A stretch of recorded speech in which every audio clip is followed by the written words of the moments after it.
If you're a Mazda 2 owner like me, you'll know what this car's most finest quality is. Speed. Obviously I'm joking, a bloody electric scooter has more straight line speed than these cars. But seriously, what these cars are good for, and what every owner will tell you, is the handling. And in this video, I'm going to be showing you guys one of the best handling mods you can purchase for your car. Because these cars have small naturally aspirated engines with not a lot of power, we don't really want to focus too much on trying to get as much power as possible out of them, because that'll end up being really expensive and not really that necessary. What we want to be focusing on is how quickly we can get these cars to go around corners. They are momentum cars, and when you get them up to speed, they're bloody quick round the bends. So with Mazda 2s, you want to be maximising the handling as much as possible. And in this video, I'm going to be showing you guys why a Whiteline rear anti-roll bar is just incredible. The weather's nice, it's blue sky, it's dry outside. Perfect opportunity to do this video. Now I know I've done this roundabout a million times. Oh, bus, don't ruin it.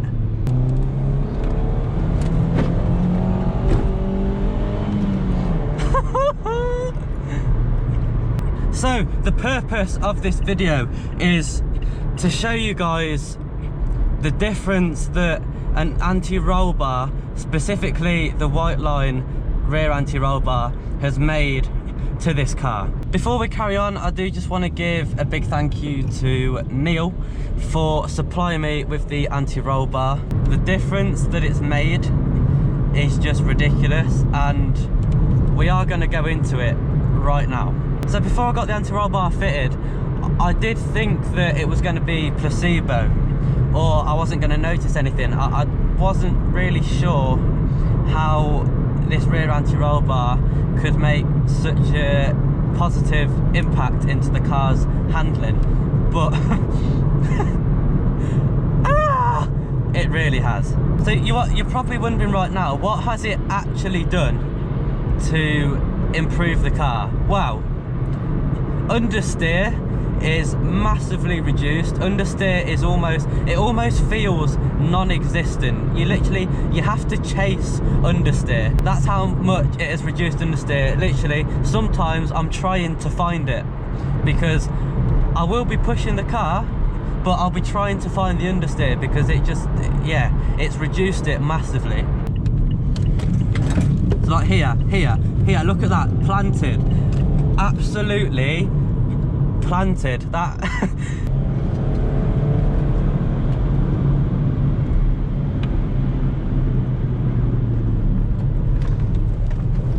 like, what is this? What is that?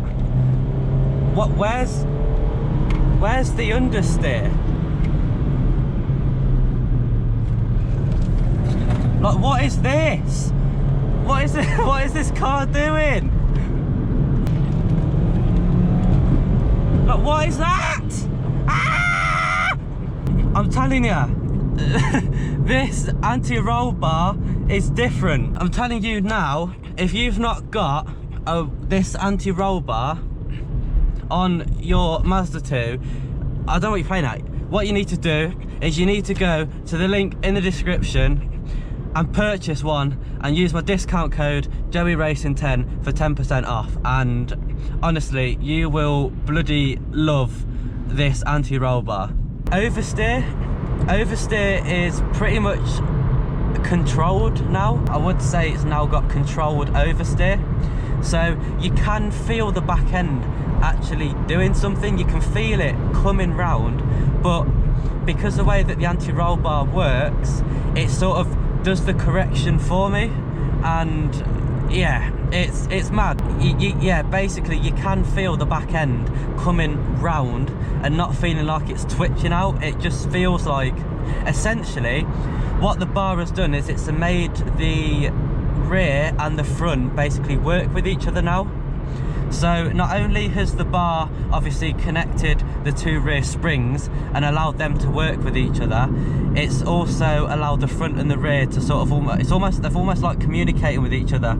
So if the back end's slipping out, the front end almost pulls it round and sort of grabs it, and if, like the other way around, if the car feels like it's going to understeer, the back end almost comes out enough to get the rotation.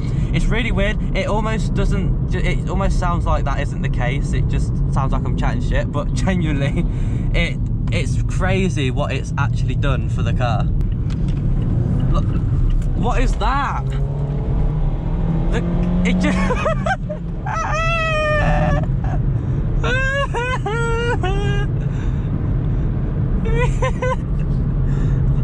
I can't express how much you can fling this car round corners now. Obviously you could anyway. Handling stock is mint, but it's just different now, and it's not even placebo. It genuinely, the difference is there.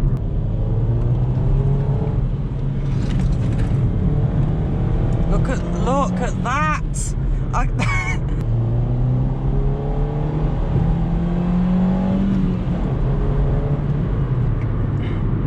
Thing is, we say these cars are slow, which yeah, obviously they are, yes, but they do get up to speed quick enough. I mean, 100 horsepower in something that weighs just over a ton,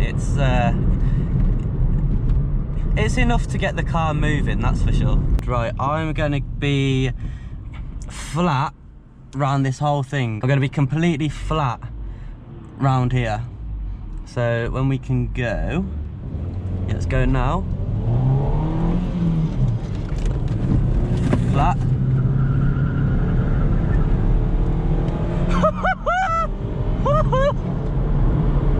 What was that?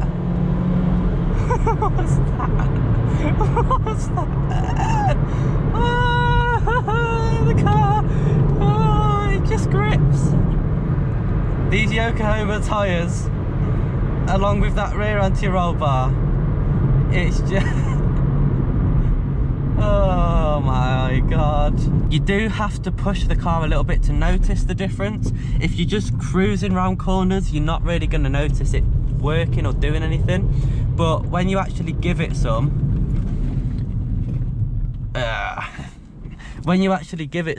you do notice a massive difference. Another way of kind of explaining what the anti-roll bar has done is it's basically stiffened up the back end without actually stiffening the shocks. So because with the way that the springs are now corresponding with each other, it has technically stiffened the back end up, but because obviously it's still on the same springs and everything, it doesn't make the ride any stiffer. It's essentially, it's reduced the body roll, but not reduced any sort of comfort. Gosh, I was about to go down there and I can't. Ah!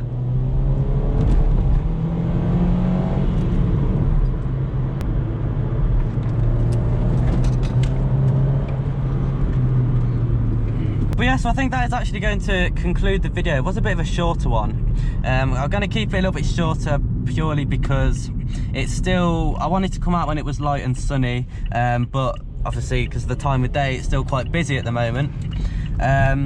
So yeah, I hope this video is giving you a little bit of an idea of how this car now handles. So just as a little recap, we've got reduced understeer, which is extremely noticeable. We've got controlled oversteer.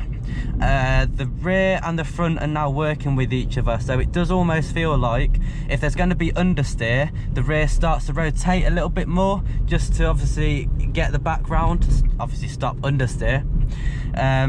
And then obviously if the car feels like it's going to slip from the back end, then the front will sort of grab it and pull it along, and you really can feel the rear of the car working. Like, you can feel what it's doing. It's obvious on what the car's doing, but it just pulls round so nicely.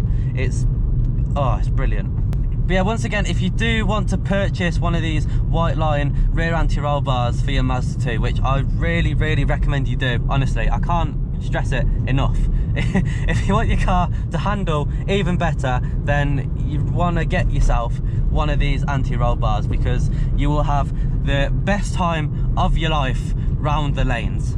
A link in the description is to 2 Racing's website where you can purchase it. Also got my discount code in there, so Joey Racing 10 will give you 10% off.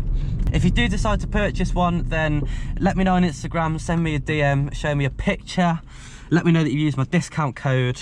You know, I want other people in the community to experience this anti-roll bar, because you will be baffled by what your car can do. You thought your car was good now? Put a rear anti-roll bar on, even if you're on stock suspension, and then tell me how your car handles. But yeah, I'm gonna sit at a red light now. So anyway guys, thank you very much for watching. Hope you did enjoy, and I'll see you all in my next video.